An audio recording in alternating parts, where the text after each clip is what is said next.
Hello and welcome to the Live Life Golden Show. This is episode 60, how to release anxiety and look at life through fresh eyes. I changed the title a little bit. I was going to go with, creating a life of peace, but I thought, you know what? We need to look at this anxiety thing with new eyes. We need to have a different perspective on it and no longer allow anxiety to rule our lives, no longer allow it to take us out of our joy, control us, and make us feel like we have no say in the way that we feel. So, what's bringing this show up? Of course, I feel like I have this really cool way to process things, and I'm doing it very publicly, which is it's amazing. It's amazing to do this on a journey with so many people and to have an effect and to allow my story to help anybody, to assist anybody on their journey is definitely something that calls me on a daily basis. So, if you haven't listened to the last episode, I would highly recommend it, episode 59, all about healing from your traumas. And I share a lot of my personal story of something that I've been processing lately. And since that time of having valley fever and processing all this stuff, which has only been about a week, I have had a massive amount of anxiety in my body. Like there is an elephant sitting on my chest. And today I dug down deep and dirty and went into it. And I'm really coming to know and to understand. And the interesting thing is, I'm getting a lot of memories. A lot of memories are popping up about things that have happened to me in my life experience that have contributed to this anxiety becoming something that I have identified with when it comes to processing this healing and trauma. So I'm going to help you to de-identify with it because I no longer want this crap in my experience. And when it shows up, I want to be able to process it and get through it.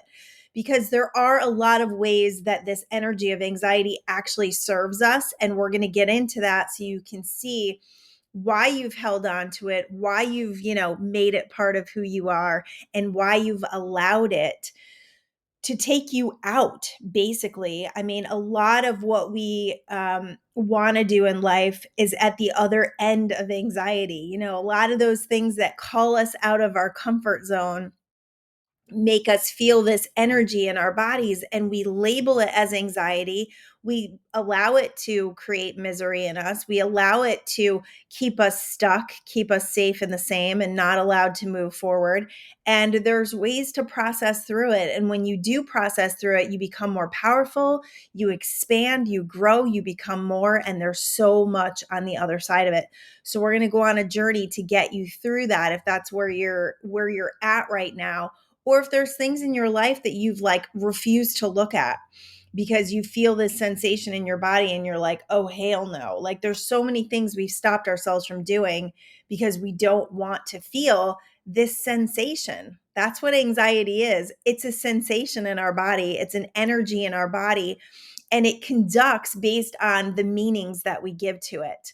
So as we feel this and we say something about it, it becomes more of that thing. So also, what I've noticed throughout the course of working with a lot of people and myself, it's so easy for us to take anxiety, to take depression and make it become part of our identity. My anxiety, my depression, now there's this big my mental illness thing.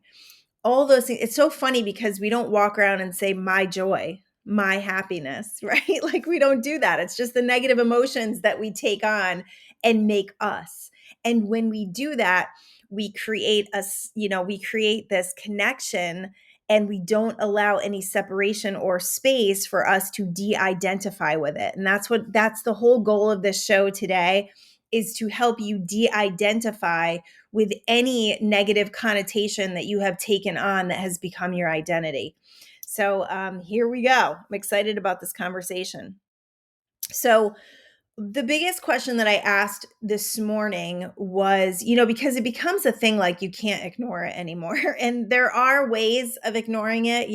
We've talked about alcohol and drugs and TV and social media and busying ourselves, like creating a really super busy life where we're out there people pleasing all the time. So we don't have time to pay attention to what's going on within us.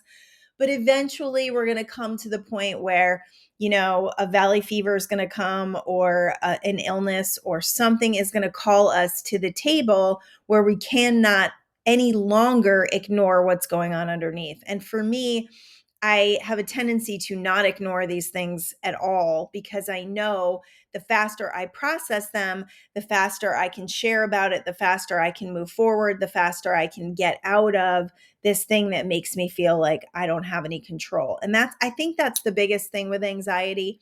I had a conversation with a friend recently, couple of friends recently actually, about how anxiety comes in the middle of the night, and she was like, why does that happen? And the biggest reason that it happens is because in the middle of the night you got nowhere to go. You got nothing to do.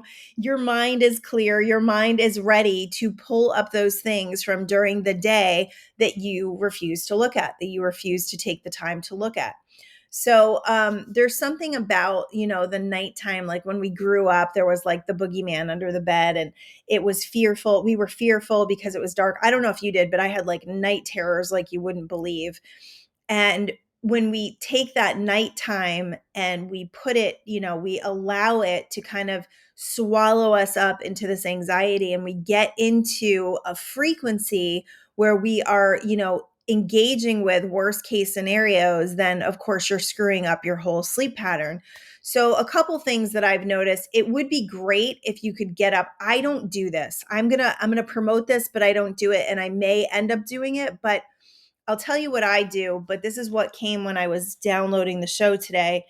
If you could get up and journal at that moment and write out all of those deepest fears, because the truth is these things are vibrating underneath. If they're coming in the middle of the night, you have these fears. So you might as well engage with them and get them out when they are like in your face, and journal about it and write about it and throw up about it and just let it come out of your body, and then do some release work. I'm going to give you the exact process at the end of the show of how to do that. It's very similar, almost exact to what I was doing before.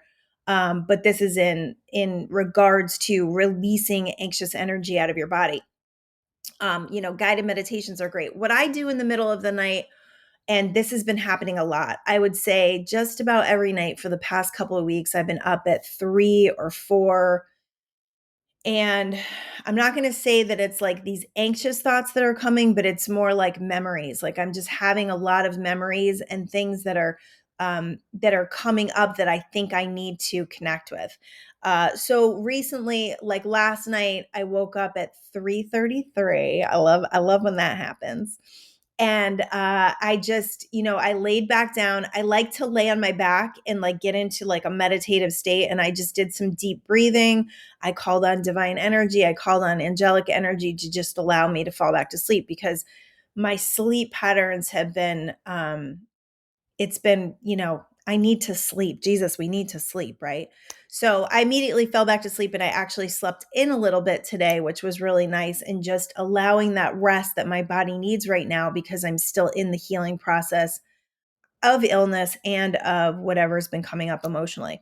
So you can do, those are two different things you can do. If you can get yourself into a meditative state, I don't like to get up in the middle of the night and do anything. Like I just don't. I could get up, I could write a freaking book, seriously, but I don't want to. I want to sleep when the clock says I should be sleeping. So that's just me, and that could change. I don't know, but geez, I just let me sleep. You know what I mean? All right. So in order to, so I'm going to go into a couple of different types of anxiety that we experience in this life. Okay. So one, of course, the number one that popped up is money, like your anxiety over money. I hear this all the time from so many people. I have lived so much of this in my life, and I'm still working on different things, which I believe is part of the up level, right? Like when things come and it's like, well, how am I going to respond to this? Because that's going to dictate what happens next, is a really important part of the process of becoming more and more abundant. So asking yourself, like, what is at the root of your anxiety about money?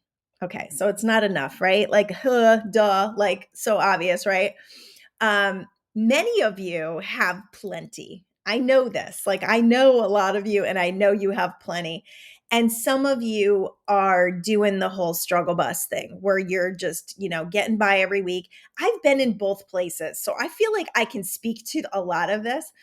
And nothing and no part of any anxiety has brought more money into your experience. That's the number one thing that you need to understand. Worrying about your money has never brought more of it to you, because money is an energy and it's going to come and it's going to go based on how you feel about it. This is why when you feel super broke, things start to break around your house. When you've got a lot of bills coming in, more will come in, because what's happening is you are in a frequency of, I don't have enough and I'm freaking out and I have anxiety about this. So it's going to give you more reasons to feel anxious. Okay. Um, Never over the course of your life have you been to the point where you've seen that, you're not going to make it. I don't believe that you have. And if you have, contact me because we need to talk. But I have several times almost been homeless with children and cats. And I know that it always freaking works out. I have had negative bank balances. I have gone through bankruptcy, foreclosure. Every cars repossessed. Pretty much everything financially under the sun that you could go through that would increase my faith to the point where I feel and know that everything always works out for me. So whatever you're going through financially, just know this. It's growing your faith. It's expanding you. It's growing you. It may be forcing you to get out of your comfort zone. That's what a lot of this financial stuff did to us, especially me, because I had been a stay-at-home mom for so long. And when we started to go through the financial struggle, we started to look at me and like, what can I contribute? And it wasn't get a job. That wasn't the answer, because I was, 20 years out of a college degree, a 2-year college degree as a paralegal that I worked maybe 2 weeks as in the course of my life. And that 10 to 15 to maybe $20 an hour was not going to make a significant difference. So that's when we looked at network marketing. And that's when I found my voice. That's when I found my confidence. And it wasn't through not experiencing anxiety. That was like, oh my goodness, did I have to get out of my comfort zone? I had to call people. I had to ask for favors. And the thing about asking, it was really interesting. We had one gentleman who said, it's not like you're asking because, it was the whole idea of you're asking this, but you deserve it kind of a thing. Like, he made me feel like not less than. He made me feel like, I had an amazing product. I was selling an amazing product that I believed in wholeheartedly. I think that's important if you're doing any kind of network marketing company. And we had earned the right. Like, we had earned the right to ask because we had lived such a solid life. Like, we had given and served and been there for people and volunteered and did all of those things. So we had dug our well, so to speak. If you haven't done that, that's okay. It's not a deal breaker in the guise of abundance and bringing in abundance. The real trick to bringing in abundance is to changing your vibrational energy around yourself and your belief around yourself, around what you deserve, your true worthiness, and what's possible. I see so many people put limitations and lack in their experience, and all it does is give them evidence of that limitation and lack. And if we trust and we believe and we decide, the universal forces come to meet us. I have a million stories on this. And the one that keeps popping up today is just when we went to Hawaii and somebody paid for our trip. And it was an expense paid trip except for food and flight. And somebody paid for the flight. And then people kept treating us while we were there. And we had no business going to Hawaii at that point in our life. Our life was crumbling underneath us, and we got to do this amazing thing. And it was actually the first time we ever visited California too. So I think it was part of growing that seed. So when it comes to money, What has money represented for you? I thought this was a cool question. Like, does money just represent a way to pay bills? Does money represent how you feel about yourself, your status? Does money represent your ability to spend and feel free? What does money represent for you? Because if money is an energy and you're putting a bunch of crap around that money, like hate and jealousy and being mad at people for having it, looking at people that are abundant and hating them. All of that is wrapping around your money story and it's creating blockage to the flow. The other question I wanted to ask was, what is at the root of the anxiety about money? Like, how have you allowed your anxiety around money to keep you from experiencing life? Like, many times, we've looked at something and we've gone, oh, there's no way we can do that. There's no way. There's so many ways that we keep ourselves from truly experiencing life. And at the end of our life, we don't take any of it with us. So if you're living in fear of not having enough for retirement, if you're living in fear of, needing to gather and oh my gosh, there's going to be a shortage here and a shortage here. And right now the world is calling more desire through us, right? Through higher prices.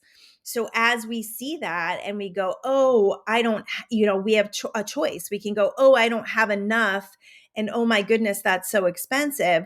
Or we can look at that and say, oh, more reason to call life through me. More reason for me to step into my power. More reason for me to create more. Because there's an abundance of money all around us. And it's our choice whether we tune into it or not. It's our choice whether we believe that we're worthy of it and we do what it takes to create it. And what I mean by do what it takes to create it, you got this amazing mind. There is an ability to make money now that was never there before. So many people are getting wealthy. Like, I watch these shows. I love watching real estate shows. I just love it. Like, the ones that I like are like LA Listing, and take it for what it is. I mean, I just love looking at beautiful homes. I love looking at luxury. I love looking at how people experience life, right? And there's so many people that are on there that are like YouTube sensations or, Instagram famous, and all these people that have created these avenues of wealth that were never there before. So knowing your true worthiness is part of acting on your ideas and creating money through your passions so that you can do the things that you say you want to do. Once you decide you want to do something, it's just a matter of time before you and universal forces creates that with you and for you. You're not alone in this. All right, so that's money. Okay, so do you know, this is so good. This came and I love it because this has so been my experience. Do you know that all the money issues that you have are contributing to your growth, expansion, and the strengthening of your faith? That's what this is doing for you. This is what it's doing for you. It's showing you how powerful you are. It's asking you to overcome the energetic field that has put you there. You're not there anymore. You know you're worthy. You know your value. You know that you're ready to expand and grow. So let the misery of the money and the lack of money go. The more you can let that go, the faster the money is going to come in. And I have so many stories I could share with you of clients, of myself, of family members who have created money through joy, through abundance, through knowing who they were, through letting it go, through not allowing misery and anxiety to be their experience, because the anxiety and the misery slows down the field because you're not trusting. You're not in trust that it's going to come to you. You're not in trust and faith that it's all going to work out for you. When you're in trust and faith, the energy field ramps up and universal forces, God, source, whatever you like to call it, comes in and assists you because it goes, oh, okay, they're ready. They're ready for this abundance. They're ready to take this on. They're in the belief structure that allows this to be conducted, that allows the energy field to create it for them. Oh my gosh, so good. Such good stuff. All right. So the misery usually comes from not believing you have enough, not believing you will have enough. I've had, lots of experiences with people who will say, oh, well, I'm worried about this bill and it's due in 2 weeks. And I'm just like, 2 weeks? That's like a lifetime. Like I've had to create like $5,000 in 24 hours. So 2 weeks to me is just like, well, you don't even know what's going to happen. And it always works out. It always works out. Even the things that I have so-called lost in my life, the homes, the cars, all of it, my credit score, all of it, it was such a learning experience that was so rich that now I'm able to speak to, and I'm able to up level from expand and grow. I don't take my credit score for granted. And let me tell you, the happy dance that I do now when I see my credit score is more than it ever was before. I didn't even really pay attention to the credit scores before. So interestingly, that's another like total scam in our society, but it's important. They make it important, right? They charge you more if you don't have a good credit score. Nutty, screwy, but it's the society we live in. So why not play the game? And if we're going to play the game, why not play the game at full force? Why not play the game with all of our power in place? So when it comes to money, let the freaking anxiety go. Decide for what's coming. Decide for what's coming. It's all working out for you, but you must work from your idea field. You can't just sit there and hope and pray and wish that it's all going to work out. You've got to move forward. You've got to work from your intuitions. If it wasn't for my intuitions, I honestly, it's like you don't really know. You don't have a crystal ball, so you don't know what would happen. But the one time that we didn't have the rent and I had to go to someone who told me that I could always go to them and I had to find them, it was like a little research project to find them. Um, I acted on my intuition. Would we have gotten kicked out of our apartment if I didn't do that? I don't know. I don't want to know. Alls I know is I worked on my ideas. I let universal forces deliver. I moved forward on it and it all worked out. So, boom. And all right.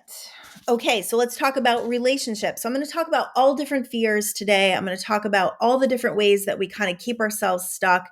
And hopefully one of these connects with you and really helps you. But just, put it in the context of whatever you're dealing with, whatever is causing you anxiety. Okay, when it comes to relationships, one of the things that I've seen people very fearful of is being alone. So, if you're not in a relationship right now and you're walking around with a buttload of fear that you're going to be alone for the rest of your life, you are blocking the flow of the blessings that could come. You're blocking the flow of the people and the opportunities that could help you to feel like you're part of a community. For a long time when we, first moved to California, we had some issues finding a community, and it was hard. I'm not going to lie, it was hard, but guess what it did? Guess what that did for my desire? It made it stronger. It made me more determined. It made me more apt to act on my intuitions that said, hey, reach out to this guy and see if he can help you work out. And then that turned into a whole community of people that I adore. So you never know where it's going to come from, but you got to stay open to it. And if you sit in your house and you cry, nobody loves me, everybody hates me, and you're always in the fear and anxiety that you're going to be alone and the woe is me, you are not in the frequency of meeting other people. You are not in the frequency of creating community because you're all about yourself. You're all in your little, your little pity party. And people don't want to come into a pity party. They want to go where the fun is. They want to go where the joy is. They want to go where the people that are laughing and lighthearted are. If you're not that, you have to become that in order to attract that. Okay. The other thing, I was talking to a friend. You know who you are. And I was curious because she is actually one of my clients, but she's also one of my dearest friends. And she, we worked on her fear of flying. And, for a long time, she had this fear of flying and it was really hard for her. She still flew, God bless her. She still did the things that she wanted to do, but it hindered her experience because of the fear of flying. So I asked her just today, I said, hey, when did this fear of flying show up? And she said, when she had kids. And I thought that was really, really interesting because she has a fear of not being there for them. And I thought, geez, I've never actually had that fear. that I'm not going to be here for my kids. And I think it's because I have this belief, this knowing that I have to be here for my kids, that I have to. And the other piece of that, if you've got a lot of fear around your children or your spouse or your family unit or anyone, if you have a lot of fear around anyone about losing them, first of all, you want to get out of that because you don't want to attract the crap. And secondly, trusting in other people's journeys is a huge part of awakening and enlightenment. Trusting that their journeys are unfolding, and this goes real deep into souls, into contracts, into why we came here, but trusting that their journey is exactly the way they intended it to be because they wanted to expand and grow from certain circumstances. That's really helpful when you have children, especially when they're going through tough times. Because if you feel sorry for them, if you take yourself out of seeing them for their true brilliance and the worthiness of who they are, and you feel sorry for them, you are in the problem with them and you cannot help them. I say to my kids all the time, you're going to figure this out. You're going to figure this out. This is part of your soul's path. This is part of your expansion and growth. And maybe you don't have kids, you can say that too, that would really gravitate towards that. But it's the truth. And when you believe that, and trust me, I've had really harrowing times with my kids where I had a incredible amount of fear and anxiety around their well-being. So this doesn't come on the heels of not going through that stuff. It just comes from doing it so many times, like 4 daughters, hello, doing it so many times that I said, there's got to be a better way. And it doesn't mean that I escape fear and anxiety from my kids. It still shows up every once in a while. It does, there's no doubt, but I process better now. And I don't allow it to become, a 6-month thing or a year thing where I'm just like in misery with my child, because that doesn't serve them, that doesn't serve you, and that doesn't serve the ultimate purpose, which is whatever their challenge they're going through is to help them expand and grow. So when we trust that, the other thing that I do, and I know I've shared this before, but this is something I think that has truly saved this mama's life, is I wrap my kids in angels. I wrap my husband in angels. I wrap myself in angels. I just do, because I truly believe, and you can think I'm crazy and woo-woo for this, but I've seen a lot of evidence of it. I truly believe in the non-physical field. And I believe that there are forces around us, that there are armies of angels around us, non-physical support here to assist us, but they don't assist unless we invite them in. And we've all seen evidence of this. I mean, seriously, if you look over the course of our life, other people's lives, if you look at stories of miracles, there are angels in place here. I know that. And I know when I call them in, all the anxiety, all those thought patterns that used to go haywire in the middle of the night when my kids weren't home, done. I don't do that anymore. And that has saved me, I think, a lot, and probably added years to my life, and maybe, some less gray hair. I don't know. I don't give it a chance. Let's put it that way. All right, where are we at? Okay, anxiety or a fear over anything is like 97, maybe 98% of a past trauma or wound that you have transferred. Yeah. So you got to look at that, right? We're all about looking, seeing, noticing what's there. So when you go to the anxiety, like my anxiety recently, like what I journaled today was my anxiety is that I keep having, like, I literally feel like I've been sitting here like this after that last show. And you can't see me if you're listening to the podcast, but I'm putting my hand up like I'm waiting for somebody to clobber me over the head. Yeah. That's what happens, when we have trauma and estrangement and weird ass shit like that in our lives. We go, oh my God, somebody's going to hit me, right? That's a childhood wound. And I wasn't like physically abused as a child. I mean, probably when I was little, everybody spanked, right? But it's not like that. It's just like kind of thinking that there's a repercussion to sharing your truth, because there was when we were younger. There was I mean, I told the truth once, and I'll tell this little story. I gotta tell this. I don't know why this is popping up, but it's hysterical. And you might not even think it's very funny. But My brother hated our bus driver, like freaking hated him. Like they just had a thing. It was really weird. And so he used to get in trouble all the time. He used to have to sit at the front of the bus. So one day we're coming home. I must have been, I don't know, maybe 7 or 8, super young, maybe even 5. I don't, really young, 6 probably. And my brother says to me on the way home, no matter what happens, tell mom and dad that you saw the bus driver hit me. Now, my brother had power over me. I was scared of him. So he said, if you don't do it, I'm gonna beat you up. So I'm like, okay, all right, I'll do it. So he was pinching his cheek. He literally pinched his cheek to make it look like it was red. So we went to our parents and he said this to my parents. My parents looked at me and they said, did he? And I just kind of shook my head yes in terror. And so we went right down to the principal's office. I feel like this poor man who was a bus driver for like 30 years. So they called the bus driver in and the principal was there. And when they finally like really, said, did he do this? I was like, I didn't see it. I was in the back seat. I didn't see it. And oh my goodness, I got in so much trouble. I got in just as much trouble as he did. And it was unfair and it was unjust and it created an anxiety and a fear of telling the truth, of really connecting with the truth. The other thing I thought about fear and anxiety was just like my physical well-being. My physical well-being was not safe a lot of the time. So that terror that I feel that somebody's going to come after me, that somebody's going to do something physically and emotionally to me is still very real today. As I process through it, it gets less and less powerful. But, these are layers and these are things that go on underneath.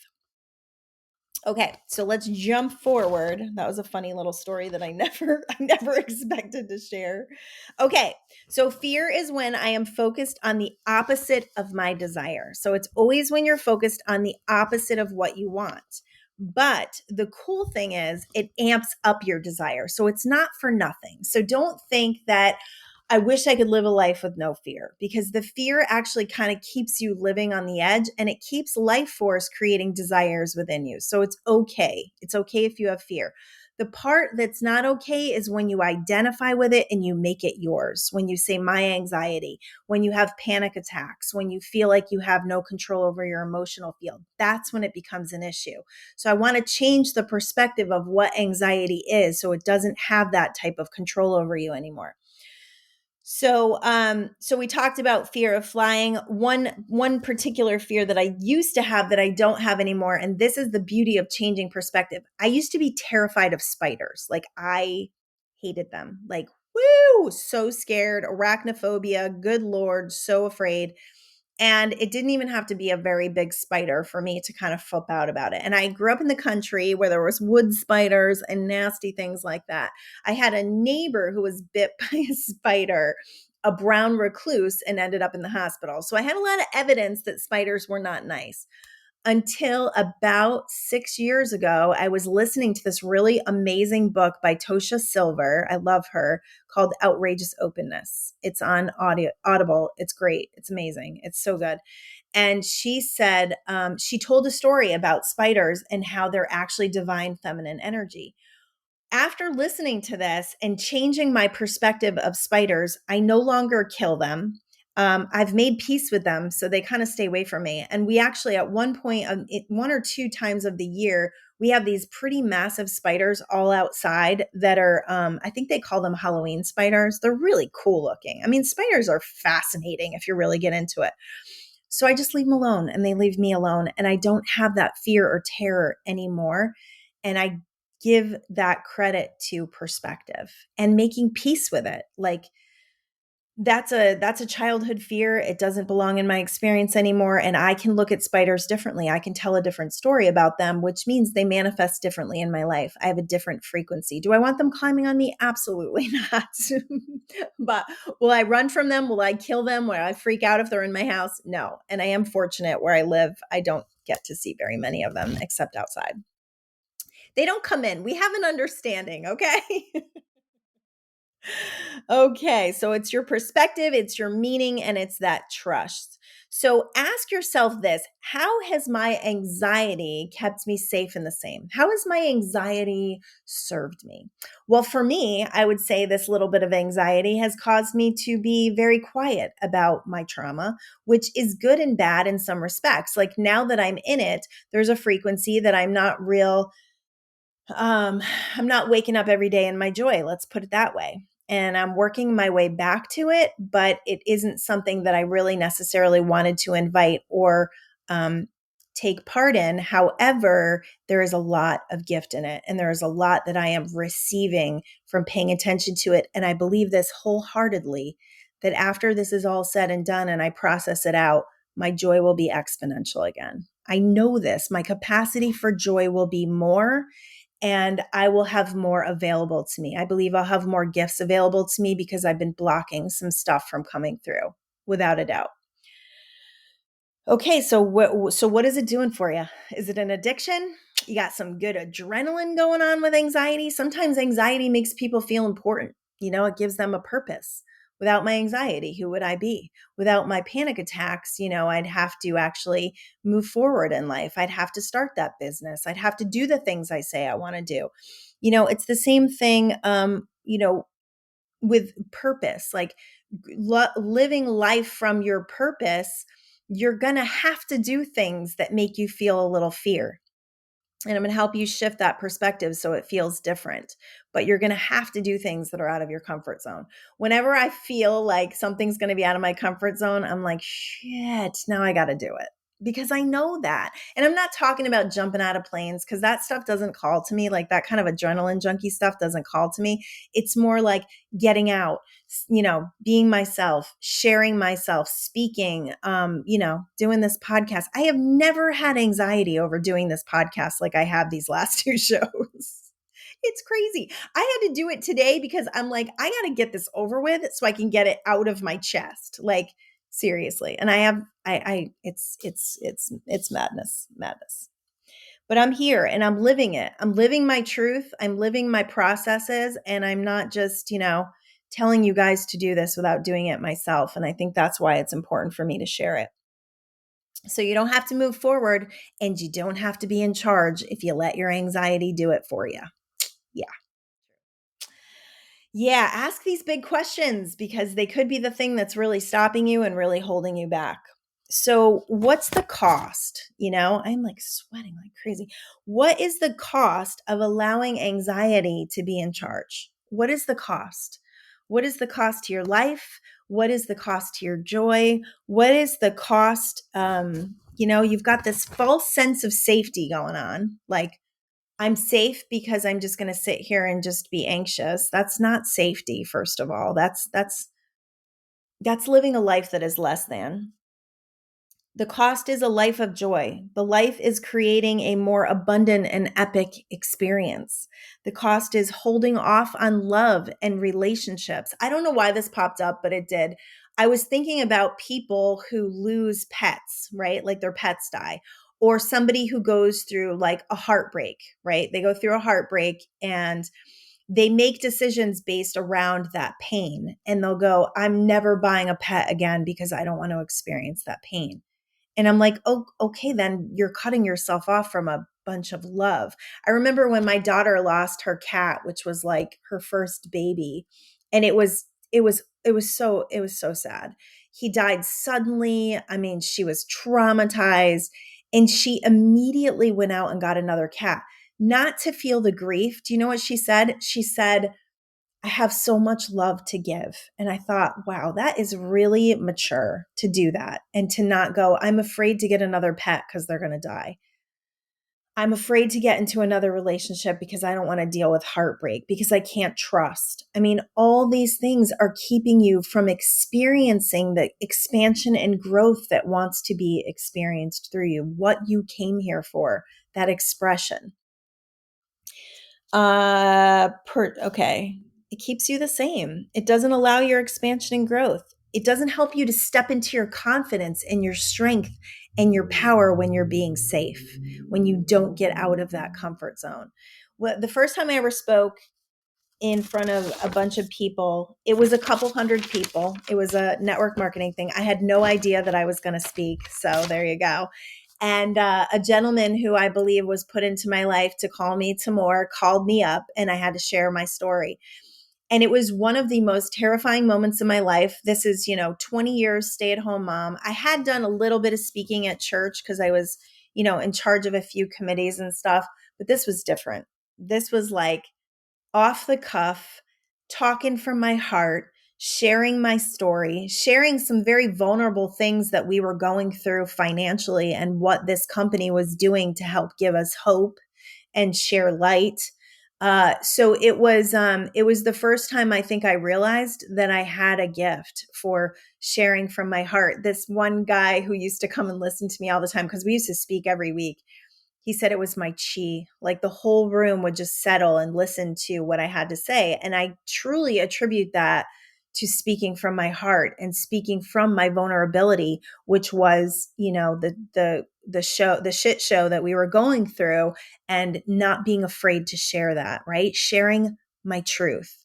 And even though there was anxiety about it, I still did it. And because I did it, now I can speak to it, and now I can speak in front of people. And I may have anxiety when I do it again. I don't know, but I don't know. I don't know, because I trust so much in the channel. Like I trust so much in my ability to share what I know so well. And that's the thing about speaking. Like if you have to do any public speaking, they say public speaking is like the fear that's closest to death. Like people are more afraid to public speak than they are to die, which is crazy to me.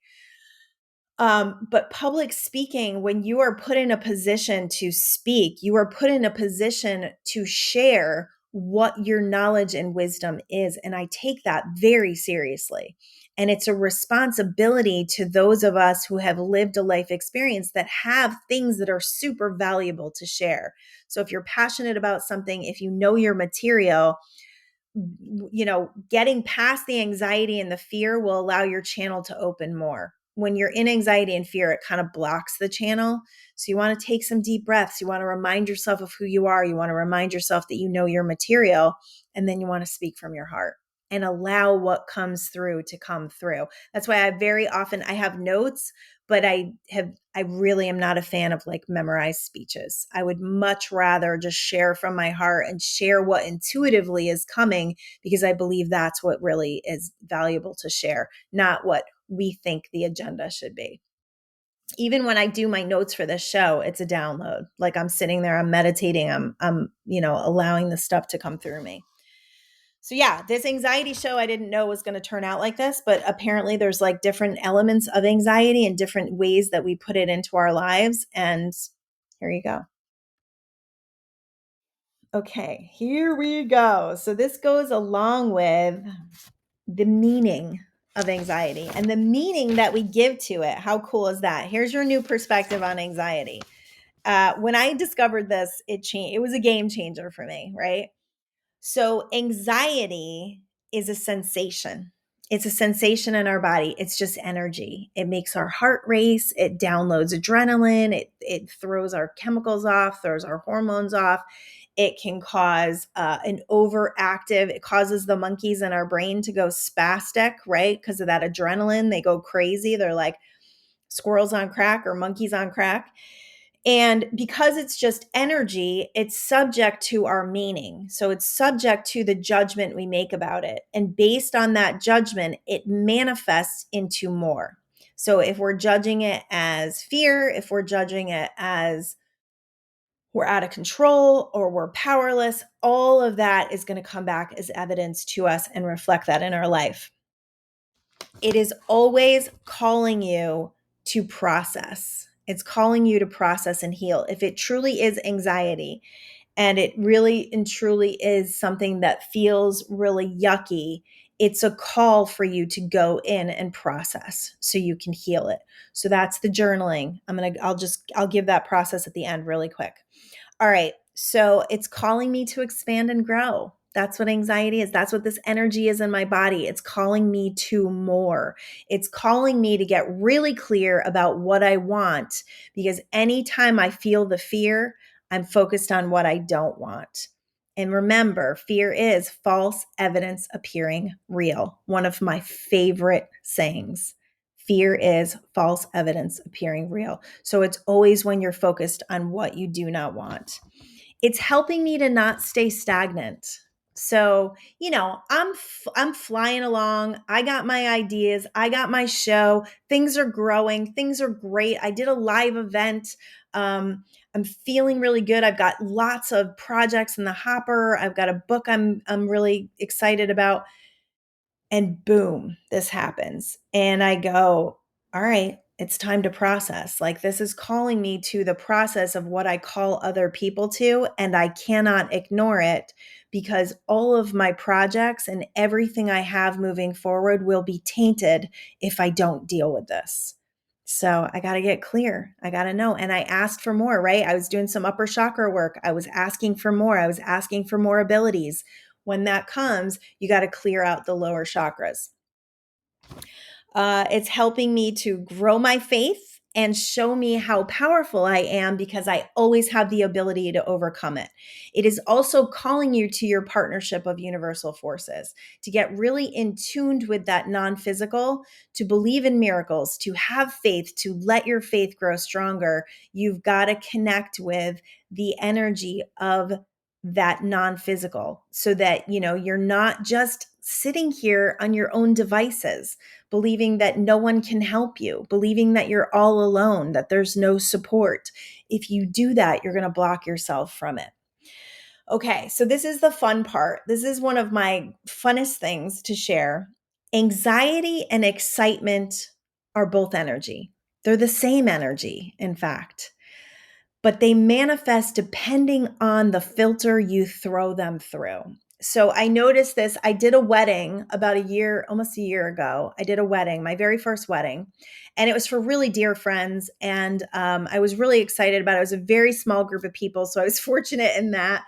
But I could feel that energy, right? Like right before I could feel the energy.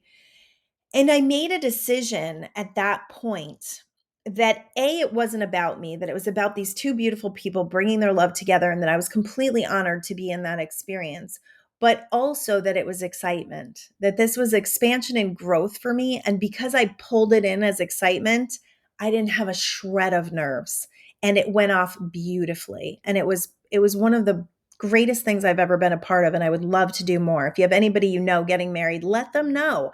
I write vows for you. We can do it in Southern California, one of the most beautiful places on earth, as far as I'm concerned. Or I'll fly out if you want to pay for me to go there. But weddings, oh, just so amazing. But if I had given into the anxiety, you've never, here's the little voices, here's the little monkeys. You've never done this before. What if you screw up? This is a huge event in these people's life, and it's in your hands, right? Like, all of that stuff could have eaten me alive. But instead I went, this is excitement.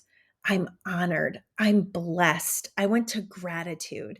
And the funny thing is, I wrote their vows and they changed them right before the thing. So I was ready, and then they changed it. And I went, you know what? It's okay. It's okay, because this is their wedding. This isn't about me. This isn't about me. This is about them and what they want this to be. So I was able to just really put myself in a calm and peaceful place.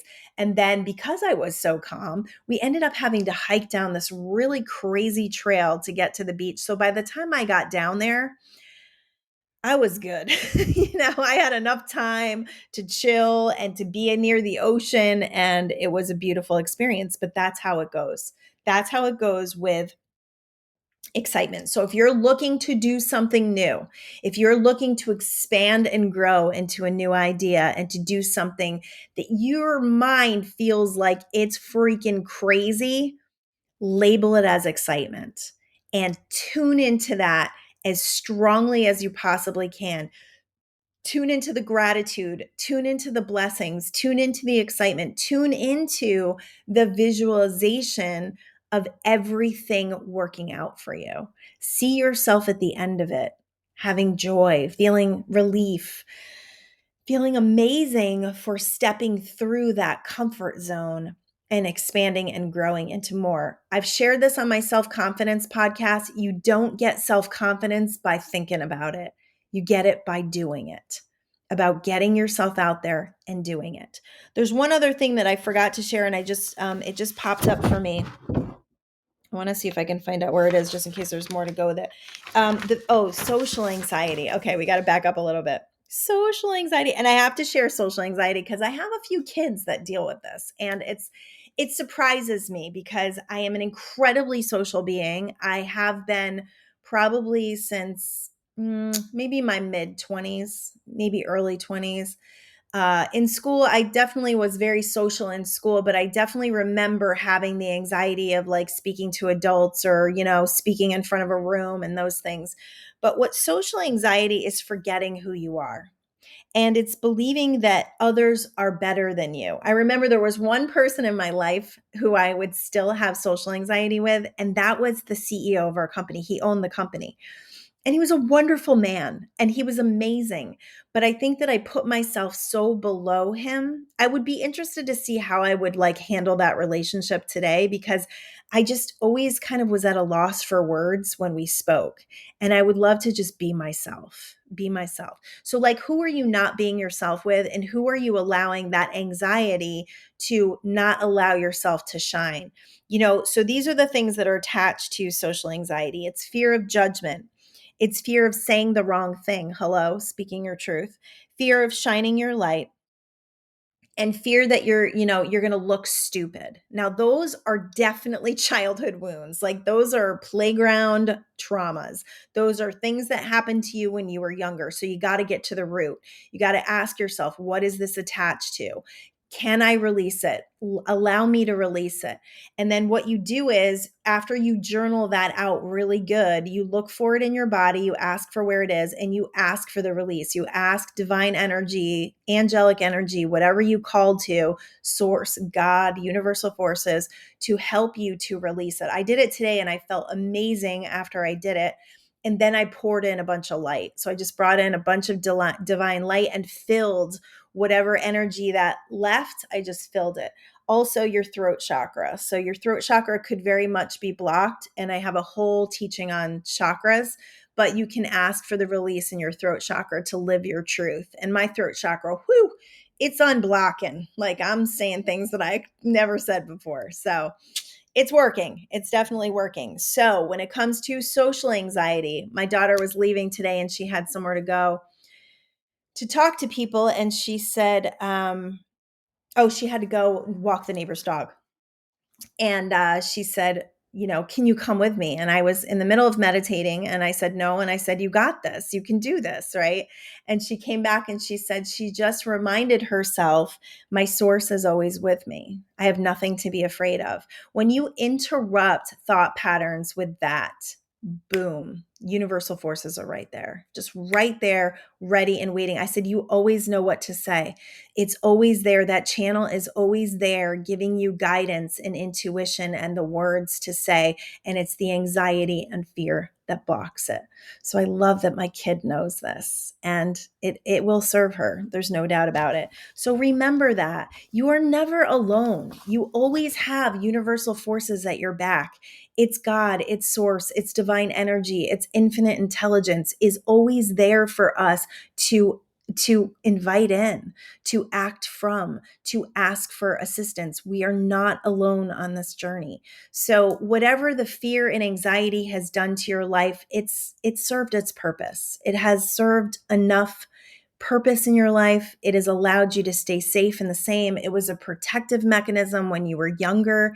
And as you grow into this amazing, incredible, brilliant being, it no longer needs to be a part of your experience. It no longer needs to control your experience. I do believe there are gifts in it. And I do believe that our expanding and growing and overcoming it is part of our soul's journey. So I value it. I absolutely value it, but it is not mine. I will never say ever again, my anxiety. I won't do it. I won't take it on. So I highly suggest that you release that saying as well. It may take a little while because there's momentum. If you've been owning it for a long time and it's been your identity for a long time, you may feel like you're losing something and you may feel like it's hard to let go of, but just do the work, do the journaling. So go in, write it out, find out what it's all about. You're going to find the answers within when you start asking. And then, memories will start coming up and you'll go, oh, okay, that's why. And that's not me anymore. And I don't have to behave like that anymore. And I don't have to let this energy, this sensation in my body, I don't have to let that rule my life anymore. I'm in charge. Take your power back. It's time. It's absolutely time. All right. This show was super cool. And I'm really blessed that I got to do this and share this with you and that so much new information is coming through. Please let me know if you need anything.